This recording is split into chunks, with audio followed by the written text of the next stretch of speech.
Welcome back everyone to Smash Selects. Last episode we covered Pikachu, but here in this episode we're covering the one and only Princess of Hyrule, Zelda. You guys voted and you guys got her for the next video Smash Selects. She won by a clean 32% against Ness, Kirby, Bayonetta, and Mega Man. Without further ado, let's hop right into Zelda's brief history in Smash before we compare and contrast her for her changes in Ultimate. Zelda first appeared way back in Super Smash Bros. Melee. But what really made Zelda unique was her ability to transform into Sheik. Sheik was the main attraction of Zelda because of her moveset, and it was completely different and offered much more to work with. Evidence of this is shown because Sheik is placing on S tier on most Melee tier lists, and Zelda is placing usually in the lower D and E sections of tier lists. Zelda's speed and combo game wasn't the strongest, and her options were very limited against many characters in Smash, including in the recent Smash 4. But with that being said, there are people out there who can do and can main Zelda and can compete as well, and I respect those players who can work with a character that has so much trouble with their matchups. But the ultimate question is, how does this all stack up compared to the Zelda and Super Smash Bros. Ultimate? So with all that being said, it seems like Zelda may be a little different this time around, and not just buff and gameplay changes but aesthetic changes as well, so let's cover those really quickly. Zelda's brand new look has her taking her Link Between Worlds design, as you already may know.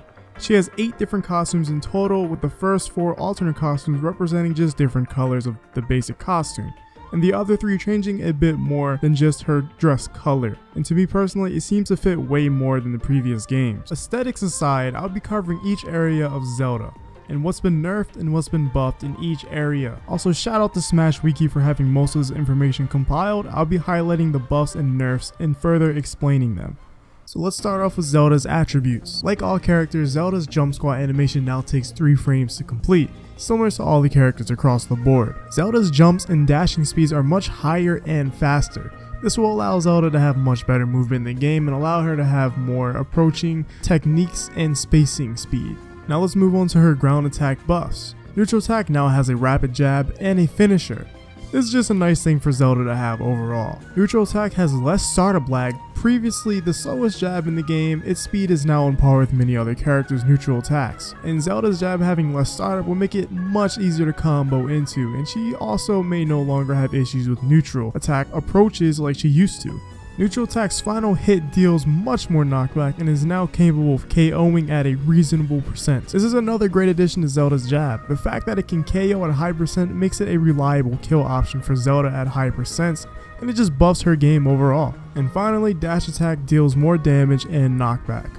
So let's move on to Zelda's aerial attack buffs. Zelda's lightning kick has less landing lag. This is a great buff because Zelda's lightning kicks are really good and also have killed fairly well, and now that they have less landing lag, it will make her air game overall stronger. The sweet spot of her down air also does more damage. Moving on to Zelda's throws. Her pummel is now faster. Her up and forward throw each have greater knockback growth, and now are kill throws that can KO opponents at reasonably high damages. So now I have an easier time killing with up throw and forward throw, which can be pretty scary. Forward throw deals less damage, and this is only 1 out of 2 of her nerfs.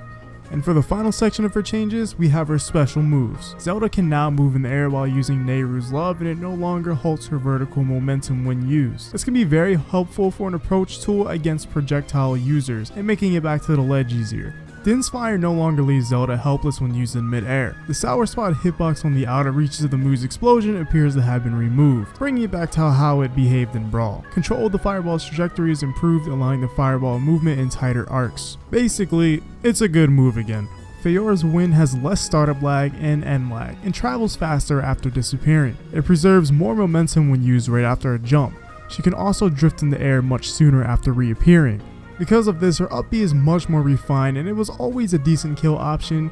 With less startup, it'll be much easier to use. Phantom Slash fully charged attack is now momentarily delayed, allowing Zelda to move around before the Phantom rushes forward. Zelda can set it as a trap and attack the opponent in tandem with the Phantom, or she can retreat behind it for protection.